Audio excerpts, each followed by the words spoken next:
नमस्कार। आज मैं फिर आपके सामने अपराध की एक और घटना लेकर आया हूं। आज के अपराध की घटना बिल्कुल हालिया है, एकदम ताजी ताजी है। 25 और 26 फरवरी 2023 की रात की है। 25 और 26 फरवरी की रात करीब 1:30 बजे गोरखपुर, हाँ, ये और मैं बता दूं कि आज की घटना उत्तर प्रदेश की है। जनपद गोरखपुर से है, थाना सहजनवा है और सहजनवा के नगर पंचायत वार्ड शहबाजगंज की है। तो रात कोई 1:30 बजे के आसपास थाना सहजनवा पर एक महिला का फोन आया। 112 पर भी उसने बताया और थाने पर भी बताया कि मेरा नाम नीलम है और मैं सहजनवा के शहबाजगंज वार्ड नंबर 5 से बोल रही हूँ। आप लोग फौरन आ जाइए। यहां पर नकाब लगाए हुए, यानी मुंह बंद किए हुए कुछ बदमाश मेरे पति और बच्चों को मार रहे हैं। सूचना गंभीर थी। सूचना डकैती से मिलती जुलती थी। बहरहाल पुलिस गिरते पड़ते भाग दौड़ के पहुंच गई। दरवाजा खुला, नीलम बाहर आई, जिसने ये सूचना दी थी कि मेरे पति और बच्चों को बदमाश मार रहे हैं। कमरे के भीतर बड़ा खराब दृश्य था। उसका पति लहूलुहान तड़प रहा था। दो छोटे बच्चे, एक की उम्र 5 साल जिसका नाम आर्यन और एक की उम्र 3 साल जिसका नाम आरव, ये दोनों तड़प रहे थे और सभी के शरीर खून से बुरी तरह लथपथ थे। पुलिस के पास पहली प्राथमिकता इनकी जान बचाने की थी। फौरन तीनों को पुलिस अस्पताल ले गई। बच्चों ने रास्ते में ही दम तोड़ दिया। मृतक अवधेश ने पहुंचकर अस्पताल पहुंचकर दम तोड़ दिया। तीन तीन हत्याएं, जिनमें दो नाबालिग बच्चे, बहुत छोटे छोटे बच्चे, उनकी मृत्यु के बाद सवेरा होते होते एसपी सिटी गोरखपुर कृष्ण कुमार बिश्नोई भी वहां पहुंच गए। थानाध्यक्ष, पुलिस उपाधीक्षक, एफएसएल की टीम, डॉग स्क्वाड सब पहुंच गई, क्योंकि तब तक पुलिस को नीलम की बातों का यकीन था कि बाहर से आए किसी बदमाश ने इन तीनों का ये बुरा हाल कर दिया है। इसी बीच एफएसएल की टीम ने पूरे घर में, अगर किसी इस तरह की घटना में कोई टीम आती है, क्राइम ब्रांच के लोग हों या एफएसएल के लोग हों, तो वो एक बार पूरे घर का राउंड लेकर कि किधर से आदमी आया होगा, उसके फुटप्रिंट होंगे वहां पर, किधर से गया होगा, फिंगरप्रिंट मिल सकते हैं, किन किन चीजों को छुआ होगा, इस वजह से वो चारों तरफ चक्कर लगाते हैं। उनको किचन में छिपा कर रखा हुआ सब्जी काटने वाला एक चाकू मिल गया, जो रक्त रंजित था, खून से सराबोर था। पुलिस ने, एफएसएल वालों ने उस चाकू को उठाया। सबसे पहले अस्पताल में तीनों शवों का पंचायतनामा हुआ और उनको पोस्टमार्टम के लिए जिला मुख्यालय भेज दिया गया मॉर्चरी में। ये चाकू मिलने पर पुलिस ने उसकी पत्नी नीलम से, मृतक अवधेश की पत्नी नीलम से ये पूछा कि भाई, ये चाकू वहां रखा हुआ है और इसमें बहुत खून लगा हुआ है, ये चाकू तुम्हारे किचन में कैसे पहुंचा, तुम्हारी रसोई में कैसे पहुंचा? वो कुछ इधर उधर के जवाब देने लगी। पुलिस उसे अपने साथ थाने पर ले आई। बहुत ज्यादा मेहनत नहीं करनी पड़ी। थोड़ी देर में उसने बता दिया कि हाँ, मैंने अपने पति और दोनों बच्चों की हत्या की। घूम गया सिर सबका कि भाई एक ऐसी महिला है, अपने पति और दोनों बच्चों की हत्या कर दी। देखने में और बात करने में सामान्य महिला है, ऐसा नहीं लगता कि ये मानसिक रोगी है। फिर ऐसा क्यों हुआ? पुलिस ने उसकी हिस्ट्री पूछी कि तुम्हारी शादी कब हुई थी, कहाँ की रहने वाली हो, इससे कैसे संबंध हुआ तुम्हारा, शादी हो के आई हो कि कैसे आई हो। तमाम सवाल जिन पर पुलिस ये सवाल पूछती है, ऐसे सवालों को लोग ऊट पटांग सवाल कहते हैं। जैसा पुलिस ने बड़े ऊट पटांग सवाल पूछे, पुलिस ने बड़े बेहूदे सवाल पूछे, लेकिन पुलिस की मजबूरी है। पता नहीं हमें अपने क्राइम का जवाब किन सवालों में मिल जाए। बहरहाल उसने ये बताया कि मृतक का नाम अवधेश गुप्ता है और अवधेश ने संत कबीर नगर के धनघटा मझगवां की रहने वाली नीलम गुप्ता से दूसरी शादी की है। नीलम ने बताया कि इनकी पहली पत्नी की 2 साल पहले कैंसर के कारण मृत्यु हो गई थी और मेरे पति की भी एक दुर्घटना में मृत्यु हो गई थी। फिर ये बताया कि इनके यानी मृतक अवधेश के 2 बच्चे उनकी पहली पत्नी से थे। एक का नाम 5 साल का आर्यन और दूसरे का नाम 3 साल का आरव और उसकी एक लड़की जिसका नाम पीहू, जिसकी उम्र करीब 13-14 साल। अवधेश गुप्ता की उम्र 40 वर्ष और नीलम गुप्ता की उम्र कोई 35-36 साल। पुलिस को समझने में देर नहीं लगी। पुलिस ने पूछा अवधेश आखिर करता क्या है। उन्होंने बताया कि अवधेश की सहजनवा शहर में, सहजनवा कस्बे में एक चाट लगाने की दुकान है और उसी से वो पूरे परिवार का भरण पोषण करता है। और ऐसा नहीं है कि बहुत गरीब है या उसे बहुत कम कमाई उससे होती है, भरपूर उसके पास कमाई होती है, मेहनत करता है वो। फिर पुलिस ने पूछा कि आखिर ऐसा क्या हो गया कि तुमने उसको और अपने दोनों सौतेले बच्चों को मार दिया। उसने कहा कि साहब शादी के बाद सब कुछ ठीक ठाक चल रहा था और अचानक मैंने, और शादी के बाद ही मैं अपने साथ अपनी बेटी को भी ले आई थी। जब मैंने देखा कि इनके 2 बच्चे हैं, मैं भी अपनी बेटी को वहां ले आई। इसलिए ले आई कि ये दिन में सुबह अवधेश अपनी दुकान पर चले जाते हैं, देर रात तक आते हैं, बच्चे दोनों बहुत छोटे हैं, मेरी बेटी भी रहेगी, उनकी भी देखभाल करेगी और तीनों मिलके खेलेंगे। सब अ, जो माहौल है घर का वो ठीक बना रहेगा। लेकिन अचानक शादी के करीब 4 महीने बाद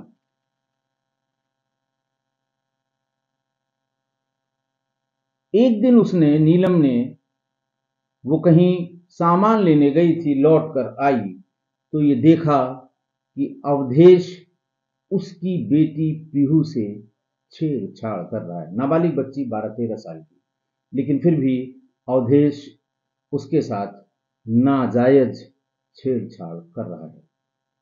बैड टच की बात संभवतः वो बता रही थी। ऐसा देखते ही उसका खून खौल गया।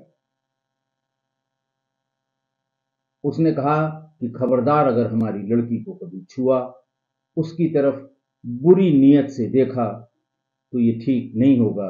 मैं बच्ची के साथ घर चली जाऊंगी, मैं कतई तुम्हारे घर में नहीं रहूंगी। अपनी गलती पकड़े जाने के कारण या अपनी जो कुछ भी वो चोरी छिपे कर रहा था उसका पता लग जाने के कारण वो तुरंत वहां से भाग गया और काफी दिन तक वापस नहीं आया। नीलम ने उसकी गुमशुदगी भी सहजनवा थाने में दर्ज कराई। इस घटना से यानी 25/26 की रात में जो घटना हुई, यानी कल और परसों की दरमियानी रात में जो घटना हुई, आज 27 तारीख है, यानी कल की ही 25 और 26 की मध्य में जो घटना हुई, उससे 4 दिन पहले ही वो लौट कर आया था और लौट के आते ही फिर सवालों की बौछार नीलम ने कर दी कि अब कहां से गुलछर्रे उड़ा कर आ रहे हो, तुम्हें शर्म नहीं आती? मैंने इस बीच में अपनी बेटी से सब पूछ लिया है कि तुमने उसके साथ क्या क्या किया है। मैं तुम्हें किसी कीमत पर माफ नहीं करूंगी। तुम अपने दोनों छोटे बच्चों को छोड़कर गए थे। मेरे कॉन्शियंस, मेरे जमीर ने ये अलाउ नहीं किया कि मैं इनको लावारिस छोड़ के भाग जाऊं। अब तुम आ गए हो और अब मैं तुम्हारे घर में किसी कीमत पर नहीं रह सकती। इस बात को लेकर दोनों में झगड़ा हुआ। जिस दिन वो लौट कर आया है उसी दिन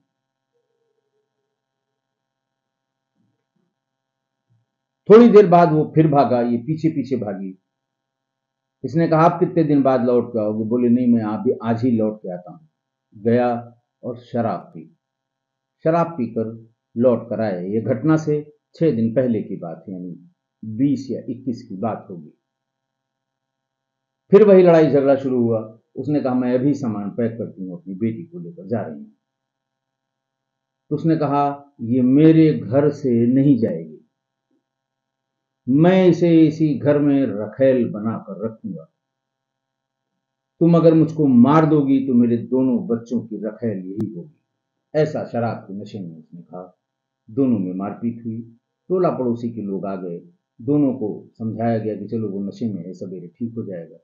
वाकई ऐसा हुआ। सवेरे जब उसका नशा उतरा फिर नीलम ने यही बात कहनी शुरू की और ये कहा कि तुम क्या समझ रहे हो मैं छोड़ के चली जाऊंगी ऐसे ही? अब तो तुम्हें पहली वाली पत्नी के सारे गहने और 5 लाख रुपए मुझे देने पड़ेंगे। मुझे अपनी बेटी की शादी भी 2-3 साल बाद करनी है। अब मैं ऐसे नहीं जाऊंगी, तुम्हें देना पड़ेगा, नहीं तो मैं पूरे गांव में हल्ला करूंगी कि तुमने इतनी छोटी बच्ची के साथ क्या क्या किया है। खैर वो फिर ऐसे सवालों से का वो जवाब जिसका नहीं दे सकता, थेथर टाइप का आदमी रहा होगा, तो बेशरम जिसे कहते हैं, बेहया जिसे कहते हैं, वो फिर अपने दुकान पर भाग गया। लेकिन ये बात नीलम के मन में घर कर गई। नीलम ने पूरा प्लान बना लिया कि उसे क्या करना है। 25 की रात जब वो लौट कर आया तो उसने कहा तुम भाग के क्यों शराब पीते हो? तुम शराब ले आओ, पैसा मैं दूंगी, घर पर पियो, मैं खाना बनाऊंगी, खाना खाओ। बाहर शराब पीना ठीक नहीं है। लोग उल जलूल बातें तुम्हारे बारे में करते हैं। उसको लगता था कि अभी जैसे ही हॉट टॉक होगी, जैसे ही बातचीत होगी, ये फिर भाग के जाएगा, शराब पी के आएगा। बिना शराब पिए हमारे सवालों का जवाब नहीं देता। शराब पी कर आएगा तो दुनिया भर के जवाब भी देगा, उल्टे सीधे ही सही। उसे पैसा दिया, बोले ये पैसा ले जाओ, दारू लेकर आओ, घर में पियो। बच्चों पर खराब असर पड़ता है, तुम बाहर से शराब पी के आते हो, लड़ते हो। शराब पी लोगे, उसके तुरंत बाद में खाना खिला दूंगी, तुम सो जाओ। उसको लगा कि अरे ये तो सब बातें ठीक हो गई। पैसा लिया, बाजार गया, दारू लेकर आया। नीलम ने अपने सामने बैठकर उसे दारू पिलाई और खूब पिलाई। जब वो अपने होशो हवास को उसने खो दिया, उसे खाना खिलाया, बिस्तर पर ले गई, लेटा दिया।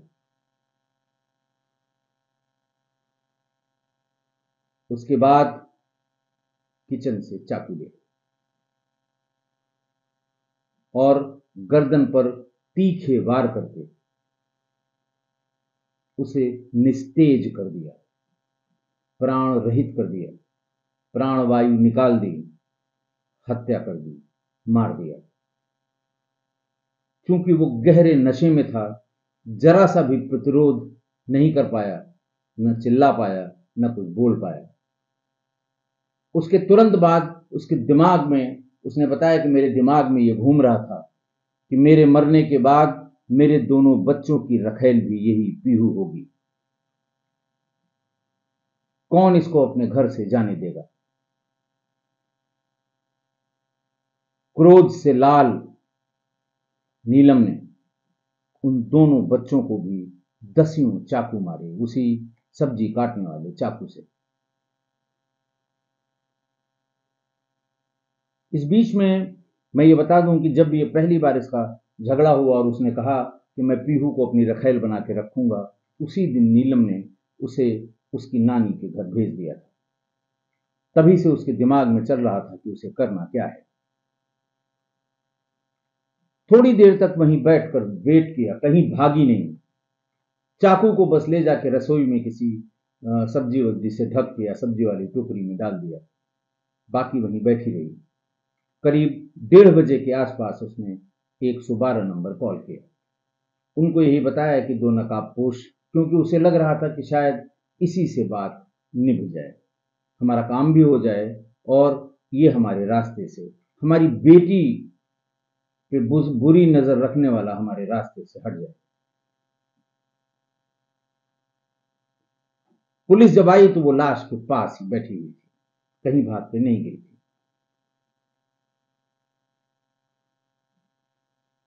पुलिस ने भी जब ये बात सुनी तो हक्का बक्का रह गई। पुलिस ने अवधेश की मां सुभावती की तहरीर पर बहू नीलम गुप्ता के खिलाफ हत्या का अभियोग दर्ज किया। पति अवधेश और सौतेले बच्चे आर्यन और आरव दोनों की हत्या के अपराध में आज उसे किसी समय अदालत के सामने प्रस्तुत करके जेल भेजा जाएगा। पुलिस के पास सफिशिएंट एविडेंस है। बच्चों के खून से लथपथ कपड़े, नीलम के खून से लथपथ कपड़े, आला कत्ल, वो टेलीफोन की रिकॉर्डिंग जिसमें उसने कहा कि 2 लोग आए हुए हैं और मेरे बच्चों को उनको मार रहे हैं। उम्मीद है कि इतनी विभत्स, इतनी नृशंस हत्या करने वाली इस हत्यारिन महिला को, इसको इसके किए की सजा जरूर मिलेगी। आज की ये विभत्स घटना कई सवाल छोड़ गई और हमें आपको ही इन सारे सवालों का जवाब ढूंढना है, पता करना है। देखिए, एक बात समझिए कि ये शादी जो है वो जरूरत की उपज थी। अवधेश की पत्नी का 2 साल पहले इंतकाल हो गया, मर गई। इस समय उसके 2 बच्चे, एक 5 साल का, एक 3 साल का, अकेले घर में रहते थे। जो भी नात हित आए होंगे वो लोग सब चले गए थे। सुबह सुबह उसने पेट के लिए, परिवार के लिए, कमाने के लिए बाहर भी जाना होता था। वो व्यवसाय करता था, देर रात आता था। तब तक बच्चों का टोला पड़ोसी कितने दिन खाना बनाएंगे। तो उसकी जरूरत ये थी कि कोई घर में बच्चों की देखभाल करने वाला होना चाहिए। हालांकि बच्चों की देखभाल करने के लिए परिवार के किसी सदस्य को भी लाया जा सकता था, लेकिन उसके दिमाग में यही चल रहा था कि महिला होगी तो इनकी ज्यादा अच्छे से देखभाल कर लेगी। उधर नीलम, उसके भी पति का देहांत हो गया था। बिटिया थोड़ी बड़ी हो रही थी। 3-4 सालों में जब वो बालिग होती तो उसकी शादी भी करनी थी। उसको भी जरूरत थी ऐसे साथ की जो इतना तो सक्षम हो कि इसकी शादी ढूंढ ले और इसकी शादी करा सके। दोनों अपने अपने लिए यानी दोनों के परिजन अपनी अपनी जरूरतें पूरा करने के लिए वर वधू ढूंढ रहे थे। जैसे ही दो परिवार के लोग मिले, उनकी जरूरतें एक दूसरे को पता लगी, तो ये कह के कि इससे अच्छी शादी नहीं हो सकती, ये शादी करा दी गई। सवाल इससे ये उत्पन्न हुआ, सवाल इससे ये उठा कि क्या सिर्फ मजबूरी में की गई ऐसी शादियां भरोसेमंद होती हैं? क्या दोनों के पास शादी के अलावा कोई दूसरा चारा, कोई दूसरा उपाय नहीं था, कोई दूसरा ऑप्शन नहीं था? क्या नीलम अपने बेटी को उसके नाना नानी के यहां छोड़ नहीं सकती थी? क्या अवधेश अपने दोनों बच्चों को उनके नाना नानी के यहां छोड़ नहीं सकते थे? देखिए, एक बात मैं बताऊं कि नाना नानी एकमात्र ऐसा रिश्ता है और जमाने से चला आ रहा है जो अपनी बेटी के बच्चों की परवरिश बेटी के बराबर ही कर सकती हैं या करती हैं या करते आए हैं। ऐसा नाना नानी एक वही भरोसे का ऐसा रिश्ता होता है जहां बच्चों की परवरिश ठीक तरह से जैसा होना चाहिए, जैसा बेटी कर सकती है, वैसे ही उसके माँ बाप भी बेटी के बच्चों की परवरिश कर सकते हैं या करते आए हैं। ऐसा मौसा मौसी के लिए आप नहीं कह सकते, ऐसा बुआ फूफा के लिए आप नहीं कह सकते, ऐसा इवन दादा दादी के लिए आप नहीं कह सकते, जब तक कि कोई भारी दबाव या कोई भारी लालच न हो। तो क्या ऐसा नहीं हो सकता था कि इन दोनों बच्चों को और उस लड़की को अपने नाना नानी के यहां छोड़ देते, दाम्पत्य जीवन का निर्वहन करते, और जब समय आता साल भर 2 साल बाद, तो एक दूसरे की जरूरत को एक दूसरे को समझाकर फिर नए सिरे से उनको बुलाकर रखकर पढ़ाकर शादी करके इस गाड़ी को आगे बढ़ाते। पहला सवाल तो यही कि क्या इस मजबूरी वाली शादी इस दो लोगों की जरूरत बेस्ड शादी थी? इसमें महिला पुरुष के लगाव की कोई बात नहीं थी कि first at love at first sight हुआ हो और भाग के शादी, ऐसा कुछ नहीं था। उसको बच्चों की परवरिश की चिंता थी, इसको बेटी की शादी की चिंता है। दूसरा सवाल इस घटना से ये उठता है कि जब ये सर्वविदित है कि सौतेली या सौतेला कोई भी सौतेला हो, सौतेला लड़का हो, सौतेली लड़की हो, सौतेली पत्नी हो, कभी कभी सौतेले बाप या पति जिनको आप कह सकते हैं वो भी हो सकते हैं, तो इस सौतेले रिश्ते को कोई बर्दाश्त नहीं करता। समाज में भी इसे बर्दाश्त नहीं किया जाता, मजबूरी में कुछ भी कर लीजिए। तो एक साथ दो सौतेले लड़के और एक सौतेली लड़की एक ही घर में ये रखना, तो ये परेशानी को खुद न्योता देना है, खुद परेशानी को दावत देना है। क्या ये बात दोनों के परिजन नहीं जानते थे?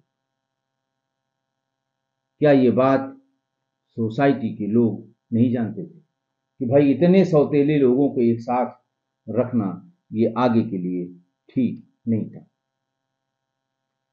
अगला सवाल यह है कि पीहू सौतेली लड़की थी। अवधेश के मन में पाप आ जाना स्वाभाविक था।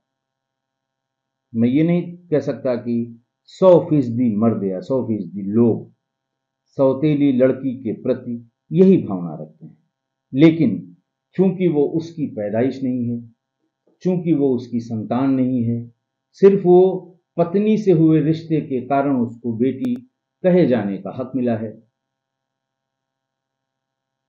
ऐसे पाप आ ही जाते हैं। बहुत ढेर सारी घटनाएं मैंने पहले भी बताई हैं जिसमें सौतेली बेटी के साथ बाप ने कुकर्म किया है, क्योंकि वो उसकी लड़की नहीं है, शादी होने के कारण वो बेटी हुई है, रिश्ते की वजह से वो बेटी हुई है, बड़ी है, जवान हो रही थी। क्या ये बात नीलम और उसके परिजनों को नहीं समझनी चाहिए थी? तीसरा ये है, चौथा सवाल ये उठा, या चौथा प्रश्न ये है, या चौथी सिचुएशन ये है कि उस 5 लोगों के परिवार में पति पत्नी, पति के 2 लड़के और पत्नी की 1 लड़की, नीलम सिर्फ उसकी अपनी जनी हुई बेटी थी, बाकी सब रिश्ते थे, बनाए गए रिश्ते या पहले से बने हुए रिश्ते, सिर्फ उसकी अपनी। तो नेचुरल है ये कि उसका मातृत्व अपनी बेटी के किसी परेशानी में जागता या जाग सकता था। उसने अपनी बेटी पर जरा सा खतरा देखा, शराब के नशे में ये कहना अवधेश का कि इसे मैं रखैल बना के रखूंगा, उसकी मातृत्व को उसने झकझोर दिया। उसे लगा कि उसकी बेटी पर खतरा है और उसने पूरे परिवार की हत्या कर दी। क्या ये बात पता नहीं है सोसाइटी को, परिवार को, परिजनों को कि ये अपनी बेटी के लिए कुछ भी कर सकती? कोई भी मां अपनी बेटी या बेटे के लिए कुछ भी कर सकती। उस परिवार में तो सिर्फ वही उसकी थी ना, पति तो बाहरी आदमी था, शादी होके उसका हुआ था, बच्चे तो और उसके नहीं थे, सौतेले लड़के थे। तो आज की घटना से सीख यही कि यदि मजबूरी में कोई शादी करनी ही हो तो बच्चे किसी के हों, बच्चों को दाम्पत्य जीवन के बीच में न लाएं, वरना ऐसी घटनाओं को कोई माई का लाल रोक नहीं सकता। पति अपने साथ बच्चे लाएगा तो पत्नी के लिए सौतेले होंगे, पत्नी अपने साथ बच्चे लाएगी तो वो पति के लिए सौतेले होंगे। और ये 100% सच है, ये अकाट्य सत्य है, ये निश्चित सत्य है कि सौतेले संबंधों को कोई भी मन से स्वीकार नहीं करता। कोई कितनी भी कसम खाए, मंदिर में कसम खाए, मस्जिद में कसम खाए, गंगा में डुबकी लगा लगा के कसम खाए, लेकिन वो मन से स्वीकार कभी नहीं करेगा सौतेले रिश्ते को। आशा है आप मेरी इस बात से सहमत होंगे। आज के लिए इतना ही। बहुत बहुत धन्यवाद।